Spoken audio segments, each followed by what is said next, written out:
নমস্কার। আজকে এসেছি ক্যামেরা আর লেন্সের কিছু অ্যানাউন্সমেন্ট, রিউমার এগুলো নিয়ে। প্রথমে শুরু করা যাক সোনি নিয়ে। সোনির যে রিউমার, সেই অনুযায়ী এটা ঠিক রিউমার বলবো না, কনফার্মড রিপোর্টই বলবো যে আগামী 26শে ফেব্রুয়ারি সোনি কিছু নতুন প্রোডাক্ট তাদের ঘোষণা করবে। এর মধ্যে প্রথমেই যেটা হচ্ছে সেটা হচ্ছে গিয়ে 400 to 800 mm f6.3 থেকে নিয়ে f8 GOSS লেন্স, এটা তারা অ্যানাউন্স করবে। আর তার সাথে থাকতে পারে, যেটা এরা আন্দাজ করেছে, 16 mm f1.8 G lens, wide angle lens একটা, আর একটা সুপার টেলিফোটো জুম। আর এছাড়াও এখানে দেখা যাচ্ছে যে মোটামুটি এর 1-2 মাসের মধ্যে হতে পারে যে একটা ক্যামেরা রিলিজ করতে পারে। সকলেই অ্যান্টিসিপেট করছে যে এটা হতে পারে যে A7V ওরা রিলিজ করবে। তার কারণ হচ্ছে গিয়ে এইখানে দেখা যাচ্ছে একটা নতুন ক্যামেরা ওরা কিন্তু রেজিস্টার করেছে, আর তাছাড়াও এর সাথে একটা নতুন লেন্সেরও ঘোষণা করতে পারে। এটা কিন্তু হবে গিয়ে এই 26 তারিখের মোটামুটি 1-2 মাস পরে। লেন্সের মধ্যে কিন্তু ভিল্ট্রক্স নতুন 3টে লেন্স আনছে, এটা ওদের সাইটেই ওরা বলেছে। এটা ওদের জাপানিজ যে ল্যাঙ্গুয়েজ, জাপানিজ বা চাইনিজ ল্যাঙ্গুয়েজে যে সাইটগুলো রয়েছে ওদের, তার মধ্যে প্রত্যেকটাই কিন্তু প্রাইম লেন্স। এখানে বলছে প্রথমটা হচ্ছে গিয়ে AF35mm f1.2, খুব ভালো কোয়ালিটির। ভিল্ট্রক্স কিন্তু এখন যথেষ্ট ভালো কোয়ালিটির লেন্স বের করছে, বিশেষ করে মাউন্ট, জেড মাউন্টের জন্য, মানে সোনি আর নিকনের জন্য দুর্দান্ত সব থার্ড পার্টি লেন্স কিন্তু আসছে। এখন থার্ড পার্টি লেন্স সত্যিকার বলতে গেলে ওই যা তা বলা যাবে না, সস্তার মধ্যে আমরা ভালো লেন্স পাবো। আবার দেখা যাক, প্রথমটা হচ্ছে AF35mm f1.2 ল্যাব সিরিজে LAB যেটা বেরিয়েছে। এরপরে রয়েছে AF85mm f1.4 প্রো, আর তারপরেরটা হচ্ছে AF50mm f2 এয়ার। প্রত্যেকটার আলাদা আলাদা কোয়ালিটি থাকবে, একটা ল্যাব, একটা প্রো, আর একটা এয়ার।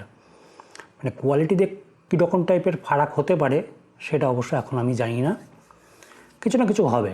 তবে যে অ্যামাউন্টটা হবে, এর যে দামটা হবে, সেটা যথেষ্ট রিজনেবল। এরপরে আসা যাক সিগমা নিয়ে।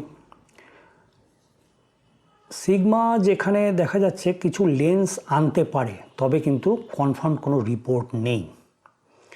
অন্যদিকে যদি ট্যামরান দেখা যায়, ট্যামরানে হচ্ছে গিয়ে 200 to 800 mm f6.7 সোনি মাউন্টের জন্য একটা পেটেন্ট করেছে। তবে এই পেটেন্ট ব্যাপারটা হচ্ছে গিয়ে, পেটেন্ট তো প্রচুর করে, কিন্তু সেটা যে আসবে তার কোনো নিশ্চয়তা নেই।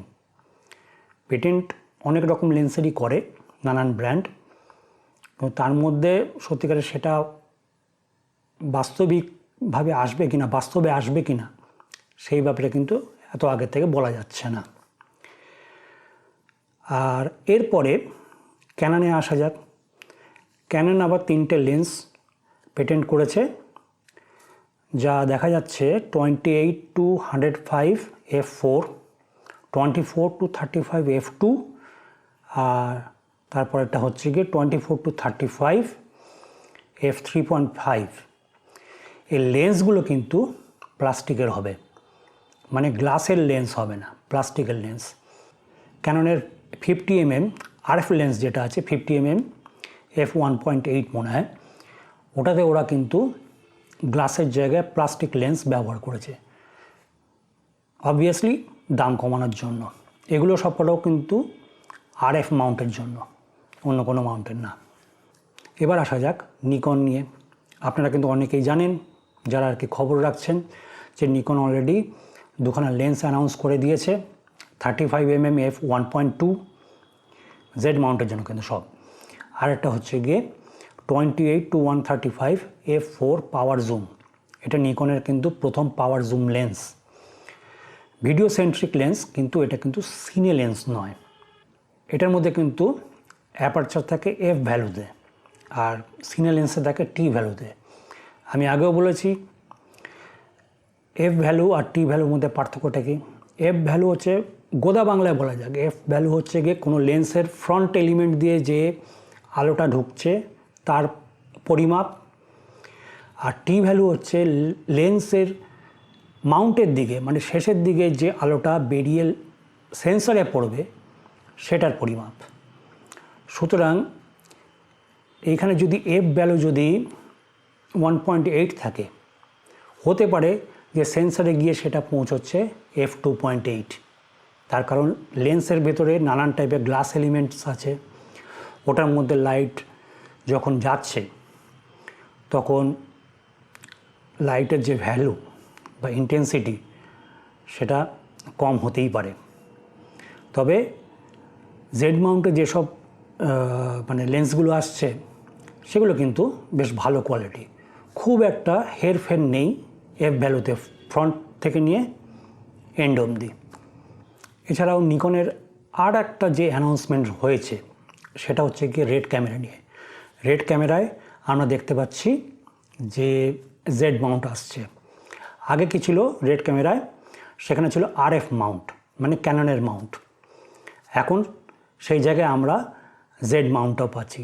জেড মাউন্টের একটা অ্যাডভান্টেজ হলো গিয়ে এটার যে ফ্ল্যাঞ্জ ডিস্টেন্স যেটাকে বলা হয়, সেন্সারের থেকে মাউন্টের যে দূরত্বটা ওটা কিন্তু সবচেয়ে কম, খুব সম্ভবত 16 মিলিমিটার্স। এর ফলে কী হয়েছে, জেড মাউন্ট কিন্তু খুব ভার্সাটাইল একটা মাউন্ট। আপনি অ্যাডাপ্টারের থ্রু দিয়ে যে কোনো ব্র্যান্ডের মানে এখনও পর্যন্ত যত রকম ব্র্যান্ডের সব লেন্স আছে সেগুলো কিন্তু জেড মাউন্টে আপনি অ্যাডাপ্ট করতে পারেন, যেটা অন্যান্য মাউন্টের ক্ষেত্রে কিন্তু সম্ভব নয়। এবারে আসি একদম সর্বশেষ পয়েন্ট, এটা হচ্ছে প্যানাসনিক নিয়ে। প্যানাসনিক বলছে মানে সূত্র অনুযায়ী, প্যানাসনিক কিন্তু এখনও পর্যন্ত এই ব্যাপারটা কনফার্ম করেনি যে ফেব্রুয়ারির 25 তারিখে সম্ভবত প্যানাসনিকের নতুন camera S1R Mark II release হতে পারে। এটা এখনও কনফার্ম নয়, ঘোষণা করতে পারে নাও করতে পারে। এবার একটু নিকনের যে নতুন লেন্সগুলো বেরিয়েছে সেগুলো নিয়ে একটু কথা বলা যাক। প্রথমে প্রাইসিংগুলো দেখা যাক। নিকনের নতুন যে লেন্সটা অ্যানাউন্স হয়েছে সেটা হচ্ছে গিয়ে 28-135 f4 পাওয়ার জুম। এটার প্রাইস রাখা হয়েছে ভারতে, আমি বলছি 2,23,995 মানে 2,24,000 টাকা, যথেষ্ট প্রাইসই। এর পরেরটা যদি দেখি 35mm f1.2, f1.2 কিন্তু প্রাইসই হবেই। যত অ্যাপারচার ভ্যালু মানে অ্যাপারচার যত ওপেন হবে প্রাইম লেন্সের দাম কিন্তু ততই বাড়বে। এটার দাম রাখা হয়েছে 2,57,995 মানে 2,58,000 টাকা। শুনে আর কি গায়ে জ্বর আসছে যাকে বলে। এছাড়াও নিকন কিন্তু কিছুদিন আগেই আর কি রিলিজ করেছে আরও দুটো লেন্স, যে দুটোই আর কি প্রাইম লেন্স, অ্যাপারচার হচ্ছে গিয়ে 1.4, একটা হচ্ছে গিয়ে 50mm, একটা হচ্ছে গিয়ে 35mm। এগুলো কিন্তু এস লাইন যে লেন্স আছে সেগুলোর মধ্যে কিন্তু পড়ে না। এস লাইন হচ্ছে গিয়ে নিকনের জেড মাউন্টের top of the line lens, মানে কোয়ালিটির দিক থেকে যদি আমরা দেখি। 50mm f1.4 এর প্রাইস রাখা হয়েছে 79,995, আর সোজা কথায় 80,000 টাকা। আর 35mm f1.4টা রাখা হয়েছে 90,000 টাকা। আমি এখানে একটা ব্যাপার বলবো যে এই যে 35mm f1.4 বা 50mm f1.4, এই যে 50mm, আমি 50mmটাই ধরি যেহেতু আমার 50mm আর কি favourite focal length. 50mm f1.4 দাম রাখা হয়েছে 80,000 টাকা। এস লাইনের মধ্যেও পড়ছে না।